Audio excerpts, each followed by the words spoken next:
일장 고요한 오후. 남편이 떠난 지 벌써 3년째입니다.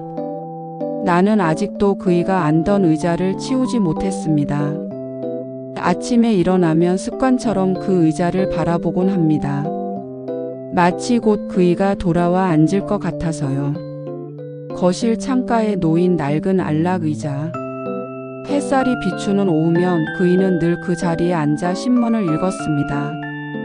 돋보기를 코끝에 걸치고 가끔 여보 이것 좀 봐 하며 신문을 흔들던 모습이 아직도 눈에 선합니다. 지금도 그 의자엔 그이의 체온이 남아있는 것만 같습니다. 요즘은 하루하루가 참 조용합니다. 시계 소리만 똑딱똑딱 혼자 사는 집은 이렇게나 고요한 걸까요? 예전엔 시끄럽다고 투덜거리기도 했는데 이제는 그 소란스러움이 그리워집니다. 아침에 눈을 뜨면 오늘은 뭘 하지? 하는 생각이 듭니다. 그런데 이상하게도 답이 떠오르지 않습니다. 밥을 먹어도 혼자, TV를 봐도 혼자. 말을 걸 사람이 없으니 하루 종일 입을 열지 않을 때도 있습니다. 친구들은 가끔 전화합니다. 미수가 어디 나가서 놀자. 하지만 나가는 것도 누군가를 만나는 것도 귀찮습니다. 그냥 이렇게 멈춰선 시간 속에 있는 게 익숙해졌으니까요. 가끔 묻습니다. 나는 왜 여기 남았을까? 자식들은 다들 바쁩니다. 명절에 한 번씩 들르지만 그것도 잠깐입니다. 그들에겐 그들의 삶이 있으니까요. 나도 이해합니다. 나 역시 젊었을 땐 그랬으니까. 오후가 되면 의자 옆 탁자 위에 차 한 잔을 놓습니다. 그이 것과 내 것 두 잔.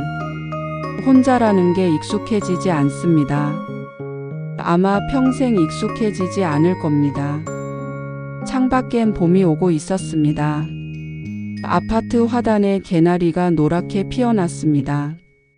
계절은 변해도 내 시간만은 그날 이후로 멈춰버린 것 같습니다. 하지만 괜찮습니다. 그이가 남긴 것들 속에서 나는 오늘도 그이와 함께 살아가고 있으니까요. 2장 낡은 서랍. 봄이 왔습니다. 창밖의 개나리를 보니 문득 생각이 들었습니다. 이제 좀 정리를 해볼까? 그동안 손도 대지 못했던 안방 서랍들 더 이상 미루면 안 될 것 같았습니다. 무거운 몸을 일으켜 안방으로 갔습니다. 오래된 옷장 아래 서랍을 하나씩 열어봅니다. 먼지가 수북이 쌓여 있었습니다. 손때 묻은 수첩, 빛바랜 사진, 그이의 낡은 손수건. 하나하나 꺼내며 추억을 더듬었습니다. 그러다 제일 아래 서랍 구석에서 노란 봉투 하나를 발견했습니다. 이게 뭐지? 봉투는 누렇게 발에 있었습니다. 조심스럽게 열어보니 편지 한 장이 들어 있었습니다. 접힌 종이를 펼치는데 손이 떨렸습니다. 당신이 아니었다면 나는 사람으로 살지 못했을 겁니다. 첫 문장을 읽는 순간 가슴이 철렁 내려앉았습니다. 필체는 낯설었습니다. 정성스럽지만 서툰 글씨. 누가 쓴 걸까요? 끝까지 읽어 내려갔습니다. 그리고 마지막 줄에 적힌 이름을 보는 순간 어렴풋한 기억이 떠올랐습니다. 김준호. 그 청년.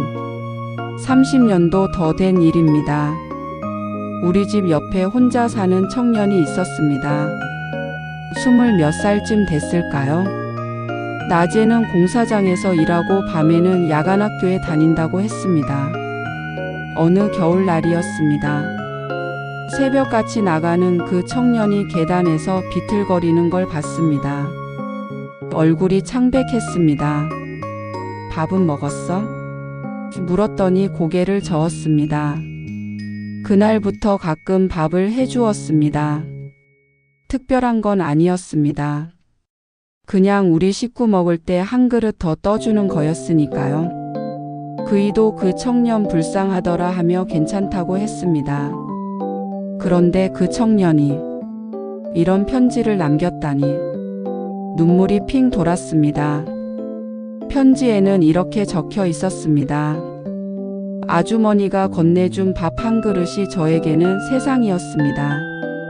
그 따뜻함을 잊지 않고 저도 누군가에게 그런 사람이 되려고 노력하며 살았습니다.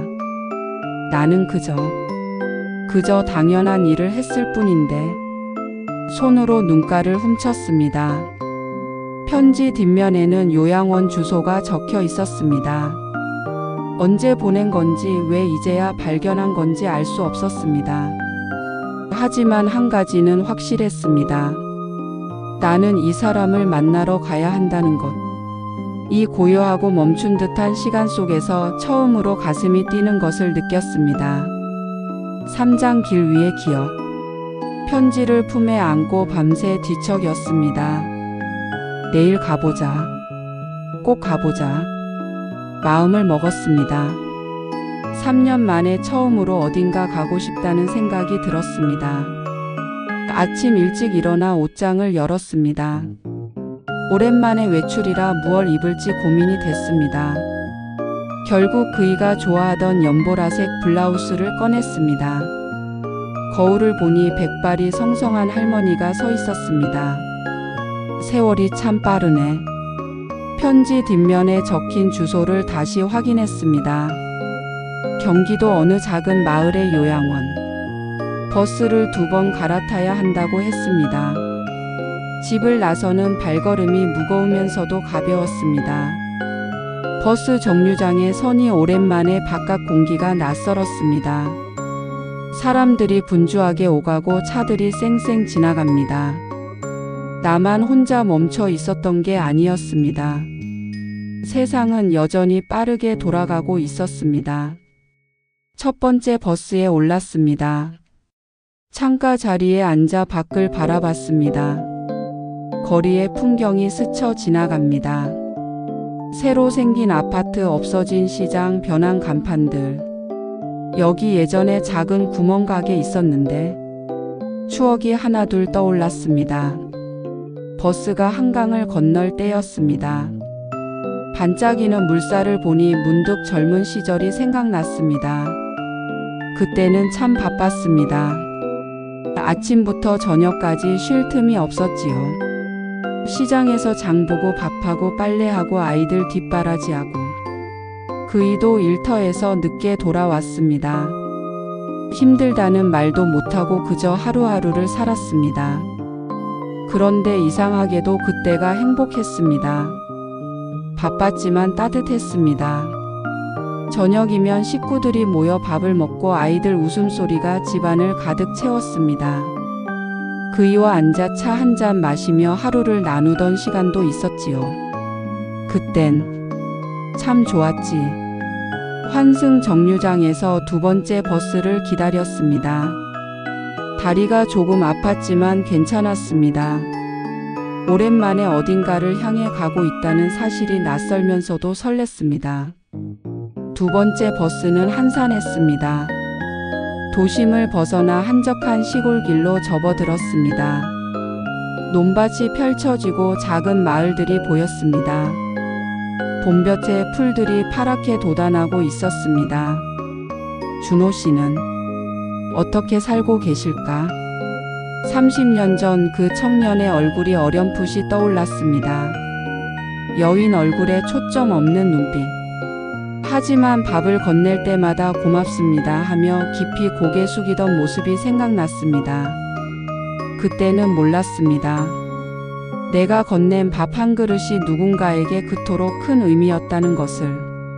그저 당연하게 해야 할 일을 했을 뿐인데. 버스가 종점에 도착했습니다. 작은 시골 마을이었습니다.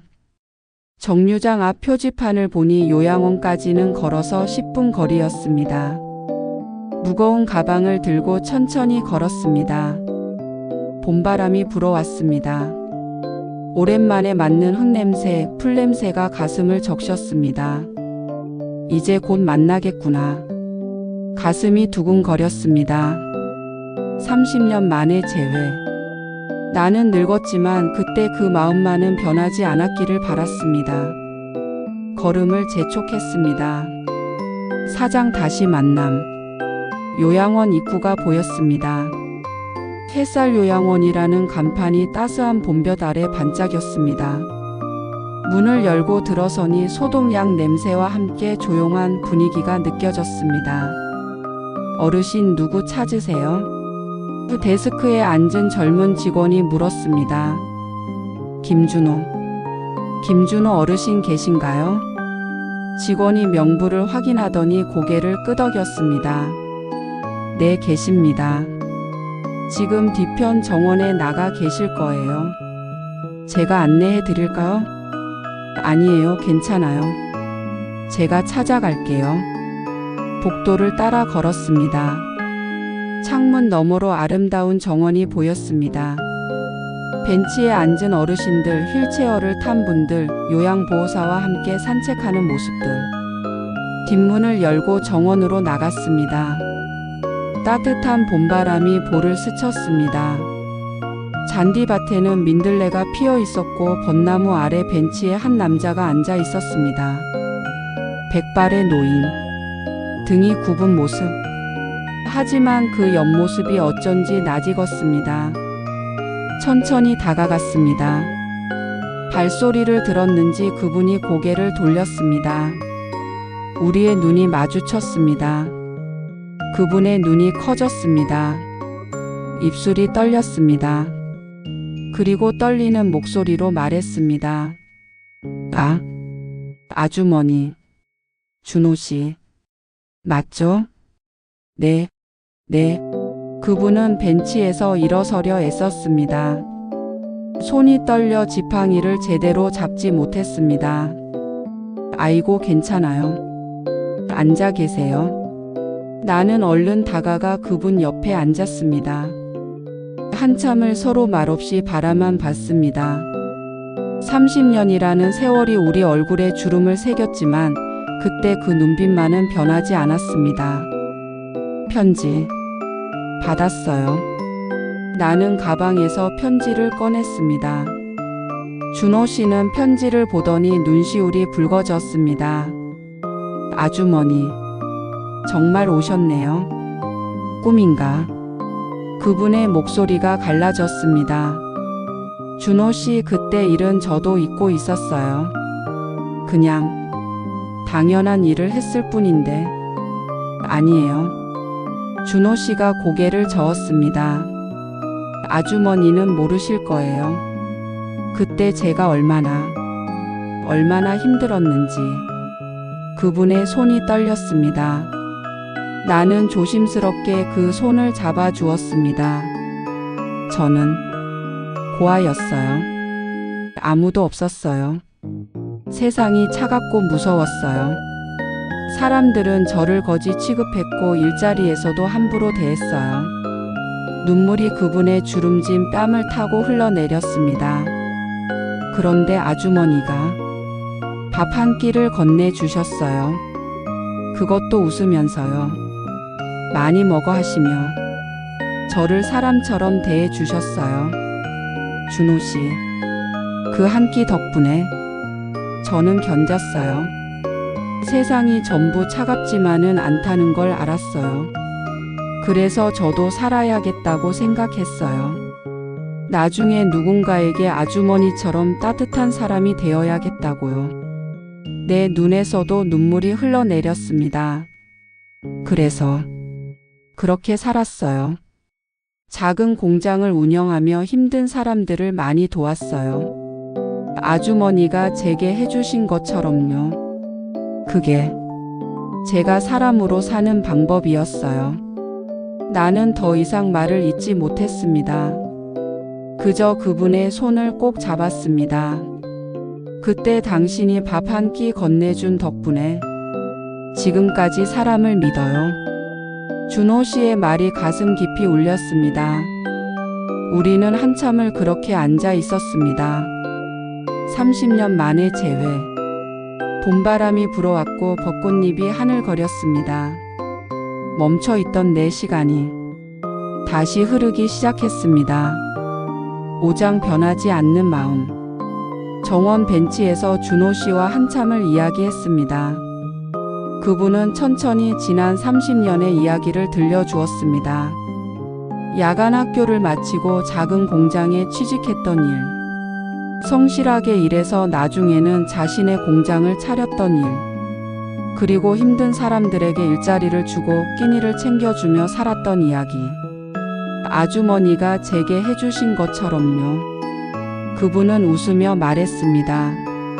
나는 그저 고개를 끄덕일 뿐이었습니다. 가슴이 벅차 올랐습니다.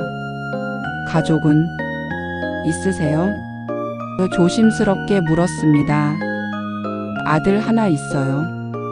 지금 미국에 있는데 자주 전화해요. 좋은 아이로 컸어요. 준호 씨의 얼굴에 미소가 번졌습니다. 제가 받은 사랑을 그 아이한테도 주려고 노력했거든요. 해가 서쪽으로 기울고 있었습니다. 요양보호사가 나와서 준호 어르신 저녁 드실 시간이에요 하고 불렀습니다. 가봐야겠네요.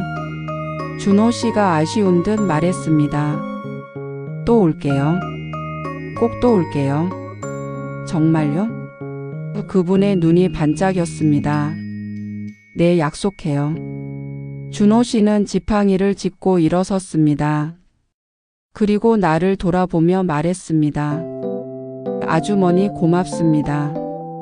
오늘 정말 고마워요. 아주머니를 다시 볼 수 있어서 저야말로 고마워요. 준호 씨 덕분에 저도 힘을 얻었어요. 그분이 천천히 요양원 안으로 들어갔습니다. 나는 한참을 그 뒷모습을 바라봤습니다. 버스를 타고 집으로 돌아오는 길 창밖 풍경이 아까와는 다르게 보였습니다. 같은 길인데 더 환하게 느껴졌습니다. 가로등이 하나둘 켜지고 저녁 하늘이 붉게 물들었습니다. 내가 한 일이 이렇게 큰 의미였구나. 가슴이 따뜻해졌습니다. 집에 도착했을 때는 밤이었습니다. 현관문을 열고 들어서니 익숙한 정적이 나를 맞았습니다. 하지만 이제는 그 정적이 무겁지 않았습니다. 거실 불을 켰습니다. 그의 의자가 여전히 그 자리에 있었습니다. 나는 안방으로 가서 편지를 조심스럽게 다시 접었습니다. 그리고 서랍 제일 위에 소중히 넣었습니다. 이제 이 편지는 나의 보물이 될 것입니다. 부엌으로 가서 차를 끓였습니다. 오랜만에 입맛이 돌았습니다. 간단하게 저녁을 먹고 따뜻한 차 한 잔을 들고 거실로 나왔습니다. 그의 의자 옆에 앉았습니다. 여보. 혼잣말처럼 중얼거렸습니다. 오늘 좋은 일이 있었어요. 우리가 도왔던 그 청년 기억해요? 그분을 만났어요. 창밖으로 달이 떠올랐습니다. 밝은 보름달이었습니다. 그분이 그러더라고요. 우리가 준 밥 한 끼 덕분에 사람을 믿게 됐대요. 그리고 평생 그렇게 살았대요. 눈시울이 뜨거워졌습니다. 당신도 기뻐하시겠죠? 조용한 거실에 내 목소리만 울렸습니다. 하지만 이상하게 외롭지 않았습니다. 그이가 옆에 있는 것 같았습니다. 차를 한 모금 마셨습니다. 따뜻했습니다. 이제 알았어요. 내가 왜 여기 남았는지. 나는 혼자가 아니었습니다. 내가 살아온 시간, 내가 나눴던 작은 친절들, 그 모든 것이 어딘가에 남아 누군가를 따뜻하게 했습니다. 그게 바로 내가 살아온 의미였습니다. 창밖달을 바라봤습니다. 내일은 또 어떤 하루가 올까요? 이제는 기대가 됐습니다. 준호 씨를 다시 만나러 가야겠습니다. 그리고 그동안 잊고 지냈던 사람들에게도 연락을 해봐야겠습니다. 3년 동안 멈춰있던 시계가 다시 움직이기 시작했습니다. 의자를 쓰다듬었습니다. 이제 이 의자를 치울 수 있을 것 같았습니다. 아니, 치우지 않아도 괜찮을 것 같았습니다. 이 의자는 그의 자리이자 우리가 함께 나눴던 따뜻함의 상징이니까요. 세월이 흘러도 변하지 않는 것이 있습니다. 진심은 낡지 않습니다. 사랑은 사라지지 않습니다. 작은 친절은 언젠가 큰 울림이 되어 돌아옵니다. 나는 그걸 오늘 배웠습니다. 차를 다 마시고 잔을 내려놓았습니다. 그리고 작은 미소를 지었습니다. 여보, 이제 저 괜찮을 것 같아요. 달빛이 거실을 부드럽게 비췄습니다. 오랜만에 마음이 평온했습니다. 내일이 기다려졌습니다. 나는 천천히 일어나 불을 끄고 방으로 들어갔습니다. 오늘 밤은 편히 잠들 수 있을 것 같았습니다. 오늘 이야기가 마음에 와닿으셨나요? 우리가 살아온 시간 속에는 이렇게 아름다운 순간들이 숨어 있습니다. 작은 친절 하나, 따뜻한 말 한마디가 누군가의 인생을 바꿀 수 있습니다. 여러분도 미숙 씨처럼 잊고 있던 따뜻한 기억이 있으신가요? 혹시 떠오르는 분이 계시다면 오늘 한번 연락해 보시는 건 어떨까요? 이 이야기가 힘이 되셨다면 좋아요 버튼을 눌러주세요. 그리고 구독을 눌러주시면 앞으로도 여러분의 마음을 따뜻하게 해드릴 감동적인 이야기들을 계속 만나보실 수 있습니다. 오늘도 건강하시고 행복한 하루 보내세요. 감사합니다.